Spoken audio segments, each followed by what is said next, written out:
Good morning. I'm speaking to you today about a very important issue that has come to a head because of a number of challenges to this idea that feminism has had detrimental effects on the New Zealand economy. I should like to discuss the economic effects of population depredations, the things that threaten our economy. The lifetime earnings of any one individual is approximately $4 million. So each time we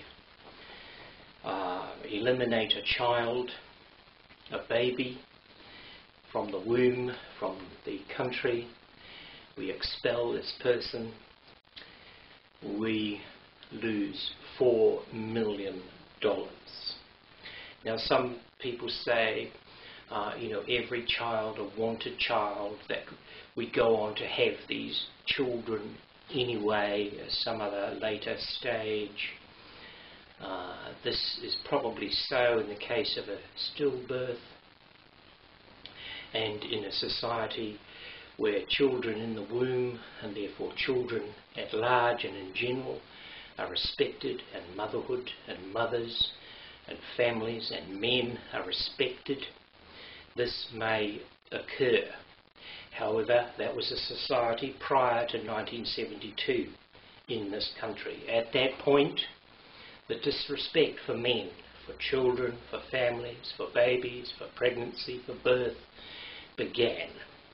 When the state licenses murder and death for its unwanted members, it is a fascist state. So this fascist feminism will destroy life and will destroy the economy. We are engaged in a war. It has been going on now for 40 years, 50 years, and the death toll is all on their side. We have lost every battle, every single one, and the death toll now is through contraception and sterilization and abortion is 4 million lost souls, the rough equivalent of our current population. Now, the abortion alone is costing us at just under 20,000 a year, or up to 20,000 a year, costs us $80 billion lifetime earnings from those babies. We do not replace them, they do not get replaced. The population curve shows very clearly what our population potential was. In 1972 it would have been, going towards 8 million by now. So there is a real loss. There is a real loss to the economy. And the total loss over 40 years is $2.5 trillion. That is $2,500 billion. Now this is not a sum that can be made up through resources, through discovering the great southern oil basin or a new basin in the Taranaki or anywhere else.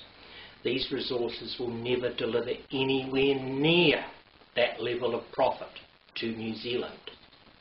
But here we are, we can create that profit, that economic activity, to the benefit of New Zealand households in our own bedrooms, or even the back seats of cars if need be, or park benches, or park green knolls, anything you like, but we can do it ourselves.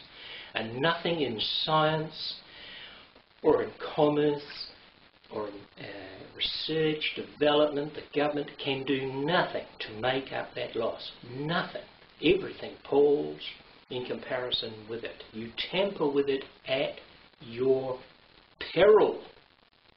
We have, in fact, destroyed the future economy of New Zealand. Stasis is death. A static economy is death. We are now entering a permanent or semi-permanent deep recession.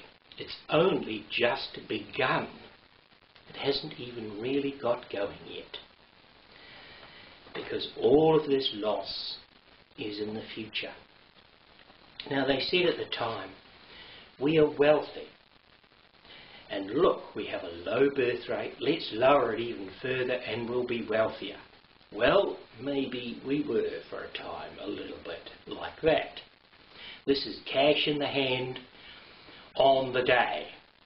But this other equation is 40 years in the future, and the future has now arrived. Unusual marketing has pushed it ahead a little bit.